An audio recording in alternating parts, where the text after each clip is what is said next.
In the summer of 1947, in the quiet, desolate landscape of Roswell, New Mexico, something fell from the sky. What happened over the next few days would ignite a fire of controversy, launch 1,000 conspiracy theories, and become the most famous and debated UFO case in history. He came across a vast debris field, stretching for nearly a mile. The material was unlike anything he had ever seen. It was a collection of strange, metallic foils that were as thin as paper but incredibly strong. They could be crumpled up, but would immediately unfold themselves, leaving no creases. There were also small, lightweight beams with strange pinkish-purple symbols, like hieroglyphics, along their lengths. In a series of interviews, he claimed the weather balloon story was a complete lie, a cover. He insisted that the material he recovered was not of this earth. As the legend grew, so did the pressure on the US government to provide a better explanation. He described the metallic foil that was impossible to dent or burn, and the strange, weightless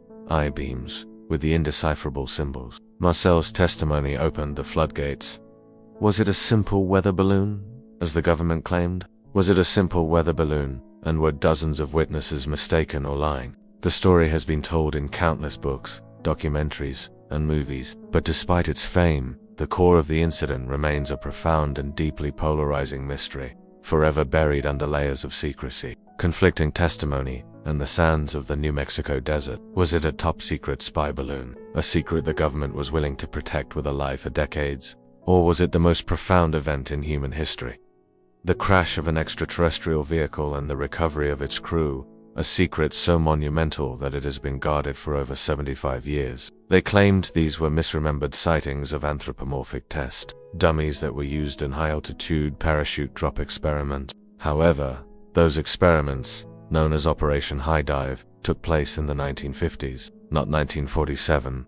Glenn Dennis, a local mortician, claimed he received a strange call from the Roswell base on the day of the crash, asking about the availability of child-sized, hermetically sealed coffins. He later said a nurse he knew, who worked at the base hospital, had described seeing the bodies of 3 small, non-human creatures recovered from the crash site. They finally admitted that the weather balloon story was a cover, but they didn't say it was an alien spacecraft. Instead, they claimed the wreckage was from a top-secret program called Project Mogul. This was a Cold War project that used high-altitude balloons equipped with sensitive microphones to listen for sound waves from Soviet atomic bomb tests. The strange, reflective materials and symbols, they argued, were part of this secret spy equipment. She described them as having large heads and big eyes, before she was allegedly silenced and transferred to England, never to be heard from again. The sheriff, in turn, contacted Roswell Army Airfield and the local newspaper. The Roswell Daily Record ran a headline that would become legendary: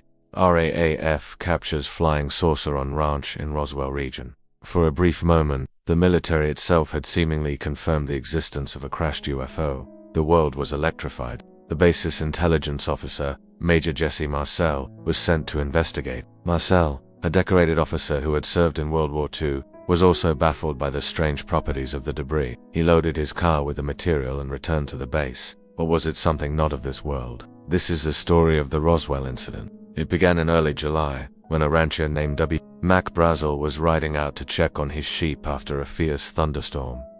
Within 24 hours, the story was aggressively A new press conference was held, this time by a higher-ranking general. He presented debris to the press. But it was not the strange material Mac Brazel and Jesse Marcel had described. It was the rubber wood and foil from a common weather balloon. The general explained that the initial report was a mistake. The press was told the flying disc was nothing more than a fallen weather balloon, and the case was officially closed. The public was expected to forget about it, and for 30 years, most of them did. Unsure what he had found, Brazel collected some of the material and, a few days later, showed it to the sheriff in Roswell. On July 8, 1947, the story exploded. The public information officer at the Roswell base issued a stunning press release, but the excitement was short. The story reignited in the late 1970s, when Major Jesse Marcel, now retired, decided to break his silence. Other witnesses began to come forward with their own incredible stories. The official story of a weather balloon seemed increasingly inadequate to explain the growing number of extraordinary claims. In the 1990s, in response to a congressional inquiry, the Air Force released 2 new reports. The government's new explanation for the alien bodies was even more unsettling. So, What truly happened in the New Mexico desert in the summer of 1947? Today, Roswell has become the UFO capital of the world.